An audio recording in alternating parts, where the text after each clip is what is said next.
So I think let's just jump off right from there. You said that you built two ventures already, gone 0 to 1, Mhm. and now so this is your third venture with self-help. So, I mean, the first two, I was not necessarily a founder. And in this third venture, it's definitely apparent to me how different it is being a founder versus being an employee. The first two, I started off as the founding machine learning engineer. So it's kind of like a new division in the company, turning it from a human ops to an AI company. And then the second company, I was like the first employee. So going from not a product to a product. Got it. Okay. And what was that experience like, the difference between, going from not a product to a product and being an employee versus now being the founder? Well, I mean, maybe I can like change the question to like why I even chose to be on the entrepreneurship journey in the first place. I mean, this is one of the things that I've always wanted to do ever since I was a kid. I'm not sure precisely why. A lot of these things are just like some combination of personality and upbringing, but I was like raised with this deeply American sense of enterprise and building, and that culminated into my personal approach, which is I believe startups are a lot like summiting Everest. The metaphor there is that many will fail and many will die. But the truth is, right, yes, there's a random component, but there's a huge skill component too. Mm, Right? Preparation goes a really long way. Preparation that's specific to the task mm, goes a really long way. And many people who die, they're underprepared. And it's just like how many startups fail because the founders were actually underprepared. mm. So it's a combination of the skill and sometimes unfavorable weather conditions. But for me, having wanted to so-called summit efforts for a long time, going through these two ventures previously, I felt was more or less all of the Sherpas and like base camp mapping I could have possibly done. And the only thing that's left for me is to be able to actually go myself. Right. Okay. Because granted, I don't think there's a mortality risk in this venture. So Right. might as well go at it. And I know that you have a framework for learning things from like reading books as general knowledge to then actually having the experience and doing it yourself. And we can definitely touch on that. It's kind of like that quote of, if you train more, then you'll sweat less in battle. Or if you sweat more in training, you'll bleed less in battle. Mm-hmm. Kind of like that. And that sounds like your experience going through these first two ventures and now building your own, which is self-health. And let's get into that. So you're the CEO and founder of Self-Health. Can you tell us a little bit more about that venture and where is the company at today? Yeah. So I think when you look at big picture on company building, there's generally some sort of wandering phase. And having been in SF for quite a long time now, it's very entertaining to see all the founders that I guess have come before me reminisce positively about the wandering phase. Like, oh, I miss the wandering phase. And I have a sense, because this is my first time going really 0 to 0.1, that we're kind of coming out of it. And it's because things are getting less whimsical and fun, and we're actually feeling some responsibilities now. Yeah. When you actually have users that are counting on you for your product, as we have today, you can't just like explore a new thing and like learn a new set of skills. Yeah. And so in the wandering phase, I think the big part of it is just finding out where the industry trends are, getting some alpha on the market, and knowing yourself. What am I good at? And what does the world need? What is the intersection? And how can I build myself towards that? Now that we're actually kind of at the cusp of that, I would say I have a fairly decent understanding. Healthcare is so big, I can't claim to have like complete understanding in any way, but I have a decent enough working understanding to see and map out the different areas of consumer health that are really exciting for us. Because that's our limiting thing. Otherwise, like the whole world is like too big. We focused ourselves on consumer healthcare AI and mapping out all the range of different problems, everything from calling your insurance company to scheduling a visit to taking notes to evaluating clinicians, to figuring out payments, to choosing an insurance plan. Like all of these are various hodgepodge of consumer health concerns. Now we have a lot more specificity. Like I could go in depth about any one of those. And we have kind of like a roadmap of where we want to go in the space of consumer healthcare. Right. And so you've taken the time to do the research and map out kind of the entire thing. And you mentioned how you were in New York Mm-hmm. for a couple of weeks, which is a great founder story right there. Sleeping on a French couch. I think founders can take a lot from that. And I'm interested to hear more. Was there anything from that trip that has added to your knowledge and understanding of what you just mentioned? New York is not my city. That's what I've learned. I mean, it's a combination. I think it's just I was cosplaying as a 19-year-old, crashing on a friend's couch. Granted, I'm very grateful and fortunate to have this interesting collection of SF founders who have moved to Bushwick in New York Yeah.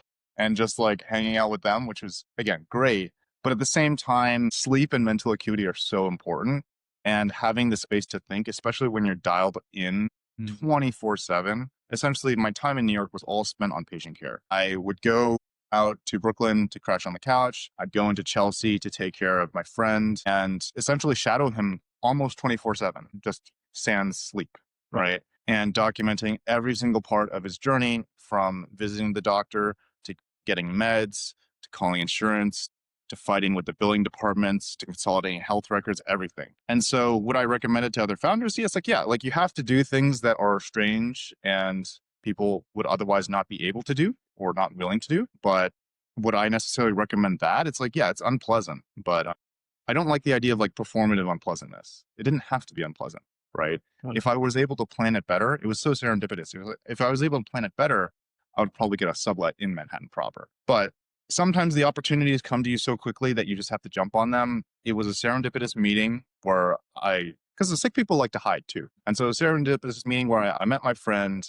and he was in a bad spot. And I was like, okay, I'm just going to extend my trip and just stay here until I feel like we have like some solid footing. And 1 week became 2, became 3, became 6. And then at the end of 6 weeks, my mental acuity I was kind of losing it. I was realizing, and I think this is the benefit of being I guess, I hate to call myself an older founder at 30, but it's like a non 18-year-old founder is that you have the self-awareness to know it's like, oh, when am I actually not performing at my best? And so coming back to SF, resetting, having a life again, and being able to set up, it's like, okay, well, if I want to go back to New York, this is going to be like, I'm going to have a proper life and set it up so it can be the best version of myself and actually be insightful consistently.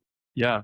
And just to double click into that, there's this new wave of 996, the hustle culture, grinding really hard. And you just mentioned being at your best version of yourself to do your best work. How do you think about that in terms of how you structure your day? Is there anything that you've learned, as you mentioned now, doing a venture before and being in ventures that set yourself up for success? Yeah, this is one of my favorite topics.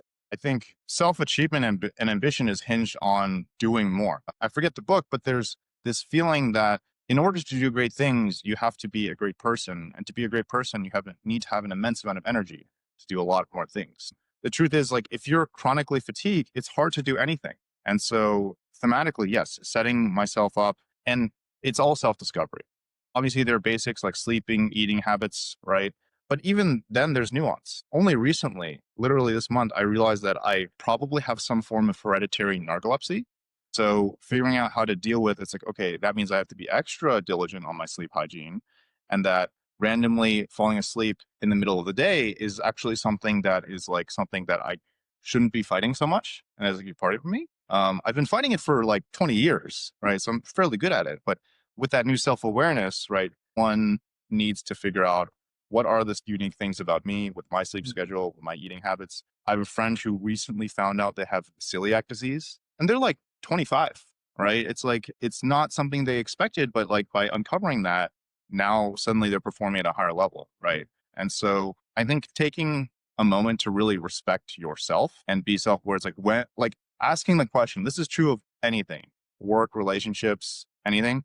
When am I truly at my best? Not necessarily when do I feel good. When do I feel like I'm the best version of myself? After you hang out with a person, after they leave, take stock. I mean, this is like almost like dating advice. It's like you meet a person and they leave. How do you actually feel about yourself after? I'm not asking about the giddy and excitement and the butterflies. I'm asking, do you feel like you were the best version of yourself?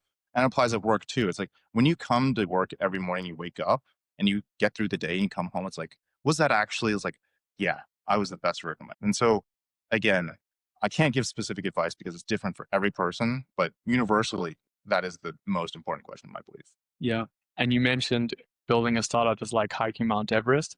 I think it's not only hiking Mount Everest on the business side, but also on the personal discovery side.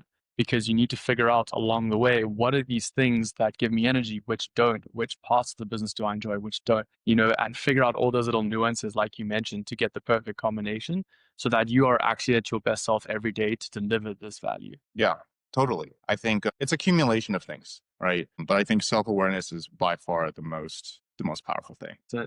So let's shift gears a little bit into product hunt. I know that you tried this out. Many founders think about trying to launch from, and you actually managed to get into the top 5. Can you share a little bit about that story and how it went? Yeah, I mean, it was a lot of elbow grease. I think to reframe it, product hunt is one of many different things to try, right? There's Mm, TikTok marketing, there's word of mouth, grassroots. I think ultimately, as an entrepreneur, you have to think about all of these different things as tools and mechanisms for you to play with. And then you can figure out how to play and bend the rules into your advantage. And to be more specific here, it's like, if you got number one at product hunt, is that actually good? That sounds good, but is it actually good for your business? I think that's a really important question for you to ask. For example, on the other hand, if you get number 15 on Product Hunt, but you get 50 people who are really interested in your product and give you really great feedback, maybe that's a better win than getting number one and a bunch of like that doesn't necessarily push you towards PMF. So being very conscious of what are the metrics I'm actually trying to push with this concerted effort, because I don't really believe that product hunt is something you can just throw over the fence. You put in low effort, you can't really expect that much. You do have to put in some effort. But then the question is, what do I expect in return? What is success? Right? This is just classic good goal setting. Like you have to have some available metric. And so looking back for us, I mean, we were looking to basically get attention and hype, which I don't think at the time was the best goal, but that was our goal. And getting to the top of product hunt, we know there are playbooks for everything, right? For TikTok, for Instagram, there are always playbooks, right? Whether you do like influencer outreach or like some sort of algorithm hack, product hunt is the exact same thing. They're a platform, they have rules, right? And to cut to the chase, the hack for product hunt is actually how many product hunters do you know? It's not even engagement. And I have a very like, I guess, angry experience here because we had hundreds of votes on product hunt, but the score on the tally is not actually votes. It's actually product hunt points, which individual users voting for your product does not actually count towards. And I honestly think it's like if you had 100 votes from anonymous people, aka your friends, right? It's worth less than 10 experienced product hunters upvoting your thing.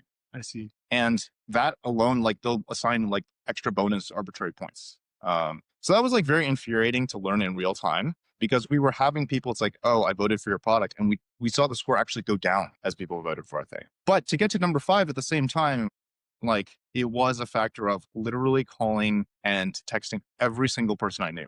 Like from the time of launch, I went through my entire contact list, people I went on bad dates with, like my mom, my sister, people who didn't understand technology, like every single person, I would just like text. I was texting for basically like 18 hours straight. I didn't sleep, right? Whether it was worth it, questionable. But again, I think it's all about taking these kinds of risks. And it was like a 72 hour risk where, it's like maybe it wasn't the best outcome for us, but we did learn something and now we know how this platform works. And we did get some pretty reasonable user feedback, which was an unexpected upside. Yeah, I mean, I got a text from you about uploading on product types, and I did it. One of the things you mentioned is doing B2C as a bigger challenge now. What are your thoughts on that for founders who are thinking, should I do B2B? Should I do B2C? I've always heard B2C is a beast on the distribution side. What do you think about that? Yeah, I don't know actually. My thoughts, I'm fairly new to this space, but my thoughts have evolved a lot. I think I want to start out with like healthcare and observing the market as it is. There's this funny saying in healthcare products that people say people don't like to buy healthcare products. People don't like to invest in, but I don't actually think that's true because if you uncover the veil, it's because all healthcare products, most of them suck. Right? That's why you see the explosion of wellness products. Why, like Barry's Gym, right? It's like what, $40, a session. Why is that selling like hotcakes? In comparison to like a PCP visit, you don't know the price, you don't know the quality. You have to wait so long to get it. It's absolute madness, like to actually conduct the visit. And like when you come back, it's like, was that actually helpful? I don't know if you've ever been in the PCP visit in the US, but so rarely are they actually helpful. Mm. It's no wonder consumers are averse to buying this thing. And so the takeaway from that is actually, I believe in B2C, you have to have a really great product. And that doesn't mean necessarily polish or build quality, but you have to be very sensitive to PMF. Whereas, for example, with B2B, you can make up for poor PMF with great sales. Like, how many times have you heard of like a founder selling to some company with a product that doesn't really solve a problem, right? But they were able to convince an executive, right? If anything, they were able to find a point of weakness in the organization to sell their thing, and then they could figure out PMF from there. With B2C, it's like less forgiving in that sense. It's like, if people don't like it, they're not going to buy it. It's very simple. And that simplicity is actually, it goes both ways, right? If you're a great builder, which I believe I am, it's actually more exciting. But if maybe that's something that's new to you, then being able to sell and give yourself like a little platform of like, hey, we sold into a system. Now we have like maybe 6 to 12 months of runway before they get upset of us not delivering anything valuable, and then we could build from there. So it's just different. Right. It's like you really need to nail that product market fit plus your distribution on the B2C side Yeah. to actually get them to buy. Consumers are picky. Yeah. Yeah. Yeah. And, there's so much competition and the decision, it's so quick. They can just skip, go to the next app or whatever it is. So we've spoken about distribution and building a little bit of product and doing things that don't scale. Let's talk about building teams. Yeah. Some of your first hires. It's often said the first couple of hires in your venture are critical. What do you think about that? Does that resonate with you? Yeah, let's talk about that. I think the first thing with first hires being critical, I'm not sure that assumption is like totally true. It's mostly because, and if you unpack that and ask why they're critical, it's because most people, hiring and firing has a big cost. Again, I've never worked for Elon personally, but what I hear about Elon and also Zuck is that they're very good at firing, and that allows them to experiment with hires faster. Whereas most people are not really good with that thing. And so hiring will take at least 2 weeks to 6 weeks, and then firing may take 1 month to 6 months or even years, right? If that's the case, then yes, indeed, like your first hires will be absolutely monumental because they'll kneecap your ability, within the first 3 years. But I think recognizing that and recognizing where you are, because everything is tailored, right? If you have the self-awareness to be like, yeah, I just really don't like, I like to give people second chances. I love to like see things through. I'm averse. I think about your last breakup, right? Or your last work breakup even, right? How did that go? And then map that on. It's like, then you can adjust the sensitivity there. But then your second question on like deciding who to hire. I mean, one thing about Ambience where I worked last, we got to 0 to 1 billion valuation in like less than 4 years. And that's not even the craziest part. It was less than 10 engineers. I think by the time we had like 1 billion valuation, we had like 6 engineers or something like that. Something crazy. So I do also believe that the hires you bring in are super, super valuable because we couldn't have built it with the right people. And the secret sauce, again, is this kind of, it's so simple but hard to execute. You have to hire people that can do the job well. But a lot of people get caught up with metrics that don't matter. It's like, well, can they actually do the job well? It's like two things. You first have to understand what is the job. Many people go in hiring, it's like, oh, I just want 3 people. I need 3 engineers to build my thing. That doesn't actually describe what the job is, you realize, right? And the other one is like, well, okay, suppose you know what the job is. It's like, okay, I need to design like, I like, for example, for early stages, I need someone who can rapidly prototype different UIs because, the technology is there, but it's kind of like figuring out like a fun interface for teenagers to like play with some like thing, right? Because it's like some attention to play. Then you have to figure out, how do I actually evaluate that, right? You can't evaluate that with lead code, right? Evaluating creative like UI design, like that doesn't really make sense. And so practically what we did at Ambience, our secret sauce, was actually we ran test products for all of our key hires. Anyone who wanted a full-time role on the team, we would basically say, this is the job that we do it, and let's talk about it on the team. So it was as close as you could get to the simple maxim of, can they do the job well, short of hiring and firing them, because we did obviously have to experiment with it. Yeah. I think there's so many nuggets in what you said there. Fire fast, that's tough to do, but if it's going to save you, then do it. Yeah. I mean, it's also up to your tolerance. I mean, I think it's a real question of, do you give people second chances, right? I think not everyone wants to necessarily fire someone at the first mistake. And it does create a culture of less safety, right? But on one hand, if you have less safety, it also enables you to be more experimental with your hires. So I think all of these have trade-offs. Yeah. You mentioned Ambience getting to $1 billion valuation with 6 to 10 employees. Where did you find those engineers or that staff? Do you feel like it's more about network building? Do you use agencies? What do you think about that for those critical hires? Yeah, it was a combination. I mean, we had contractors, we had people that we referred to, but I mean, as you know, in the industry, most hires come from network, right? I like some stats even say like over 85% come from network. And when I think about all of our early employees, I mean, granted, I was like maybe a second or even third degree connection from them, but it was technically through network. I think all of our top hires came through network. Like one funny story, our best engineering hire that I brought on the team, we hired them through a classic San Francisco party. We are just like talking about hiring engineers. And then one of our friends shouts, "Hey, we got top tier founders here. Does anyone want to find an engineering job for these top tier founders?" And it turned out that a friend of a friend of a friend indeed was like looking for that. And then we connected. And it turned out to be one of our best hires that is now leading one of the product departments. So again, the lines are blurred. And I think San Francisco is like a special magical place where everyone is pseudo connected. But in general, especially if you're building outside of San Francisco, network is really hard. And I think that's why people have a lot of trouble with hiring. It's because not everyone has a massive network of A players. Yeah, it's definitely true. San Francisco is this like small little community circle, and there's a lot of people overlap. Even if you just start going to a couple of events, you start to see similar people, similar kind of faces. And it's everywhere. It's in the running clubs, it's in the pickleball clubs, it's in the bars, it's in the nightclubs, it's in the, Yeah. it's everywhere. I mean, the tiers here, right? It's like if you're a great founder, then and hiring is easy for you, then a couple things are probably true. You probably have a great reputation that you've built over time, whether that's through college, even high school. You've probably been in environments where there are other really great talent out there, and you've been able to maintain those individual relationships and be really clear and communicative of where you're going. Then when it comes time to hire, these people are excited about you.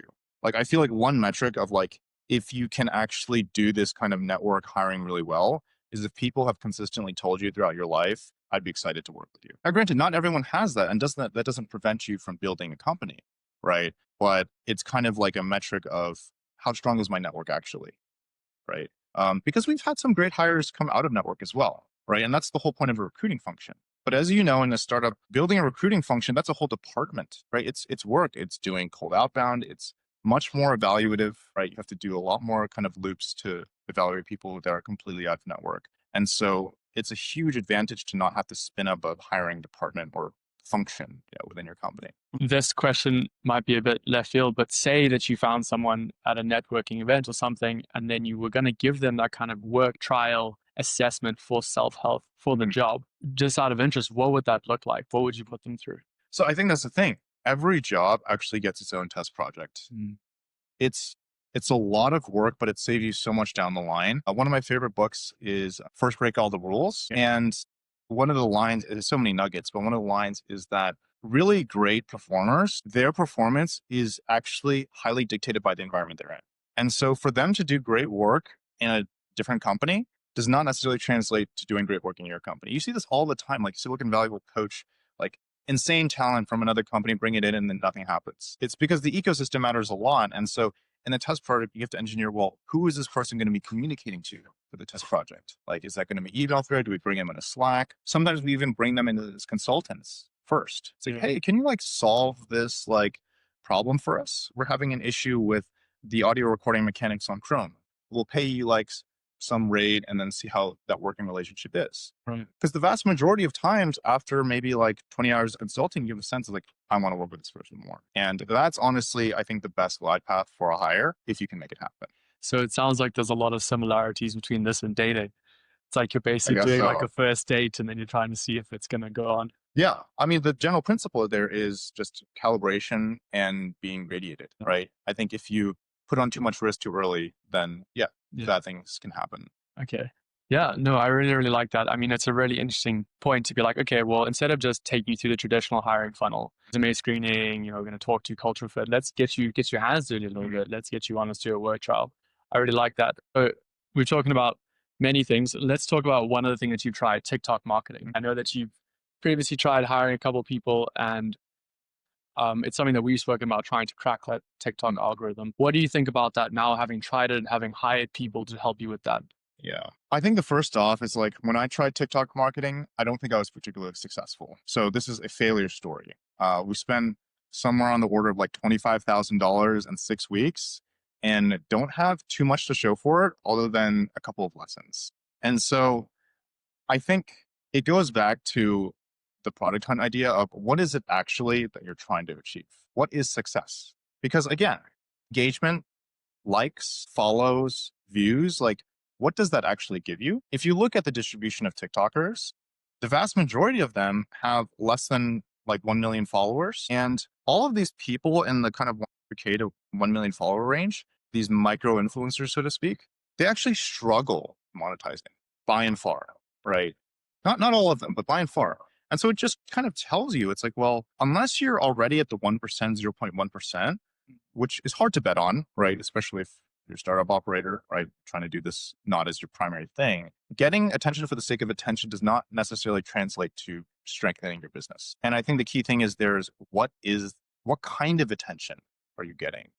The quality of attention is huge. Like if you just want attention grabbing stuff, I mean, we can talk about Cluely later, right? It's like, then yeah, you will get more likes and views. But then if you're making content for the sake of content, what are you communicating about to your buyers? Again, do you have a sense of who your ICP even is about your product? The other thing too is like every platform has a different sociographic demographic. TikTok is obviously skewing younger. And for us at Cell Health, we're probably looking at sicker people. And so there's a little bit of a disconnect of it doesn't really make sense to market to 15-year-olds on TikTok. Okay, so it's like getting clear on that ICP, as you mentioned, and then knowing what success looks like. Say you get all this attention, that's great. You're getting all these likes and views. It's like those meme pages. They have maybe 1 million followers, but no one's buying anything. It's just views and engagement. So Right.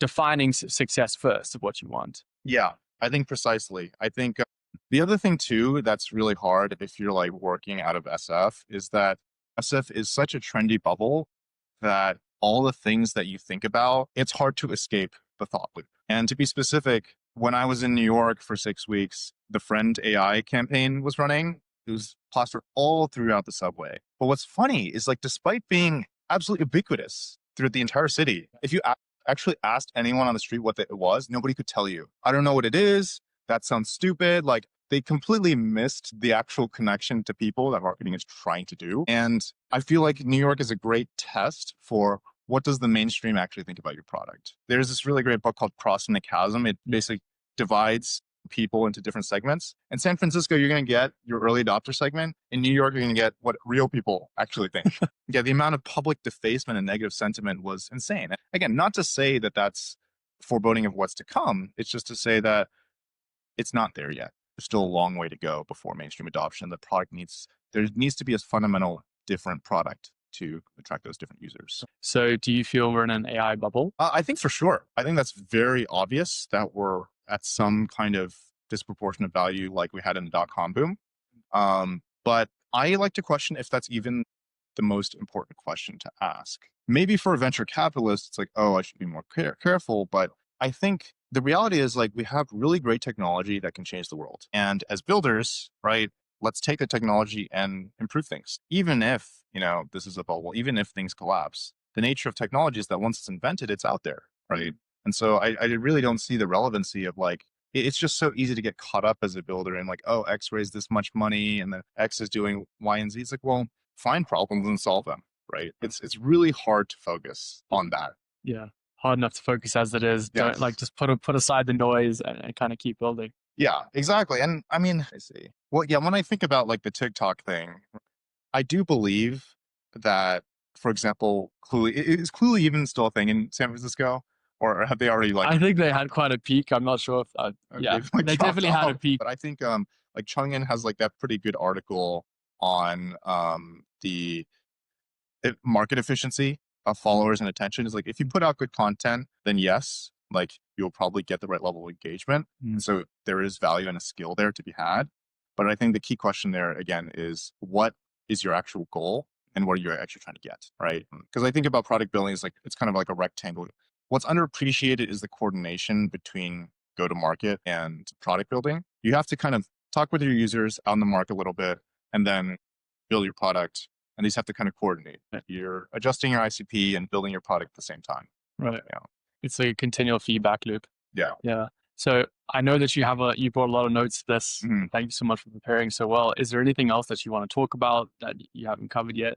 Well, I mean, you mentioned the AI bubble, right? I think my big thing is just like, I think we've already passed the point of super intelligence. Okay. The other funny thing is like, if you talk to the average American, you will realize that this person has a sixth grade reading level. They can barely spell. Their English comprehension is nowhere close to even like 3.5, right? We just, as people, keep on raising the bar, and it's really easy to kind of overlook the fact of how Mhm. much progress we've had in such a short time. Right. So, Well, definitely, it's going to be an exciting year ahead. We've covered so many things. I think the last question, I mean, you've already mentioned some of the books. Are there any other books that you think founders should read or recommend, or resources or podcasts that you're currently listening to? I think the biggest thing with books is like you have to read them at the time at which you're going through the challenge. I mean, it's fun to read these books, but I would say at that point, just read for enjoyment and like skim. But the most learning I've gotten from books is when I'm actually in the trenches, like doing something. Like I remember reading Crossing the Chasm when I was at that early stage trying to push to mainstream adoption at rep.com. And I remember, for example, First Break All the Rules is a management book. I remember reading that book at the time when we were building out middle management at the kind of blitz scale phase from 200 to 300 employees. And that's where the lesson stuck a lot. Like I've read so many books, but the ones that actually stuck were the ones I was able to use. Right. So it's aligning the concepts of the book to what you're actually currently facing. Okay. Great. Last question. Looking back the last couple of years, Mhm. if you could talk to Josh 5 years ago and give him some advice about being a founder, about finding balance, about all these things you've spoken about, what would you tell them? Well, I would just say that I think actually you have a lot of time and to be immensely grateful for the opportunities that you have. I think coming back from New York has definitely taught me how much I just love being in San Francisco and how, I mean, I've been here for only 4 years, but so much of that was spent, I guess, in the trenches, so to speak. Yeah. It doesn't cost too much to just open the door, and just breathe in the air that we have. I'm just so appreciative of just the wonderful air in being in a big city like San Francisco and getting fabulous natural environment. That's really special. And like a lot of people talk about this, how countries like if you go to China or India, the air is just like not, it, it's not safe to breathe a lot of the time. And so I think to have the environment we have today is really, really special. Yeah. We're very blessed. Yeah. Awesome. Well, if anyone wants to get in touch with you or learn more about self health or connect with you, where can they find you? Yeah. Well, you can find us at Self Health AI, self-health.ai. We're pretty early stage, so we might have some website changes in the future or maybe buy a real domain, but we'll see. There we go. Cool. Thanks, Josh.